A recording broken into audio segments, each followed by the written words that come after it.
From the world of soccer comes some important news on a new concussion protocol.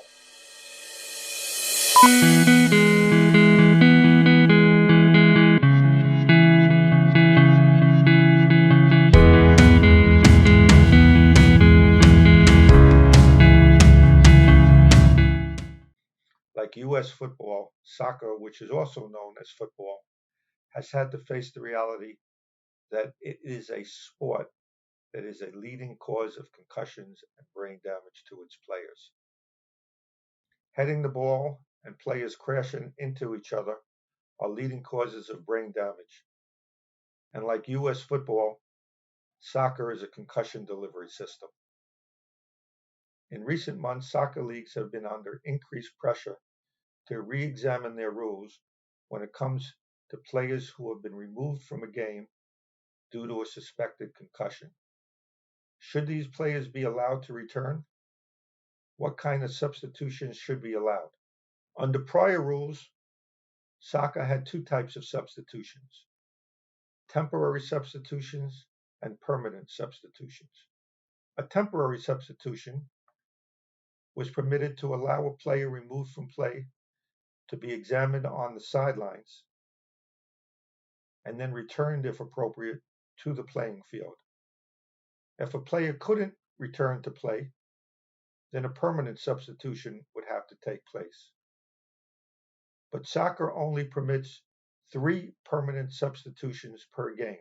The team exceeded 3, they would be forced to play with a reduced number of players on the field, or what's known as the pitch. So these rules now take us to the difficulties encountered when evaluating a player for concussion. Teams were reluctant to remove players for a sideline evaluation because if it was determined that they could not be returned to play, they might exceed the permissible number of permanent substitutions.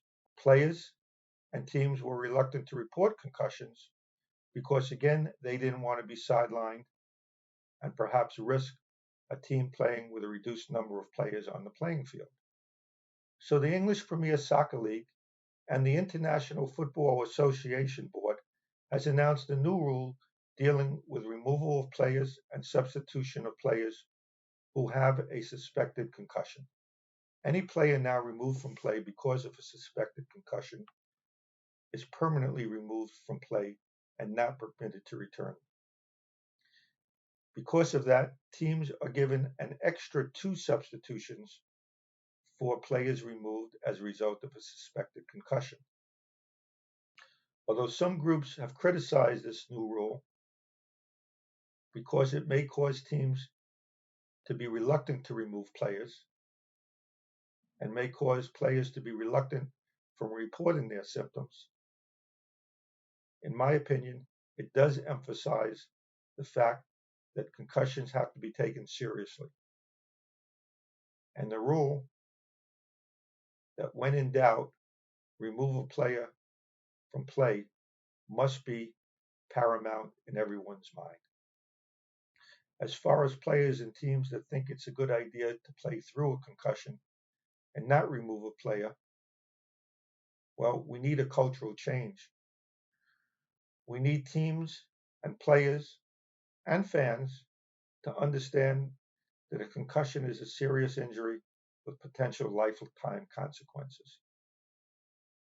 A concussion is more than a hit on the head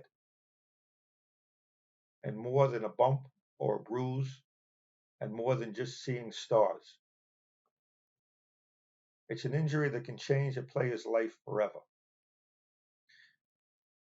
It can have physical consequences, cognitive, behavioral, and emotional consequences. It can affect all aspects of a player's life. So teams and players must be educated about the need to remove players suspected of having a concussion.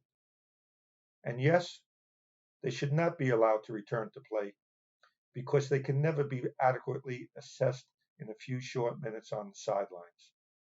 Perhaps the decision to remove a player from the game should not be left to a team or the player.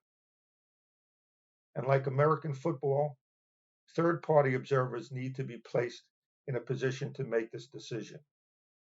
Third-party observers who do not have any paramount interest in a team's win or loss record and only have one interest in mind, that being the safety of the player. And let's not forget, soccer needs to still face the serious issue of the damages and consequences of heading a soccer ball. Soccer needs to still face the important decision of whether heading a soccer ball should be banned. Support for banning heading in soccer continues to grow. Recent studies have shown that repetitive head trauma, in addition to concussions, makes a soccer player 3.5 times more likely in the course of his or her life to suffer from dementia. Repetitive head trauma is also a significant cause of other serious and significant neurological conditions. Players, teams, and fans must face this reality. A concussion is a serious injury. Thank you very much, and I look forward to speaking with you again next week on another edition of the Brain Injury Insider.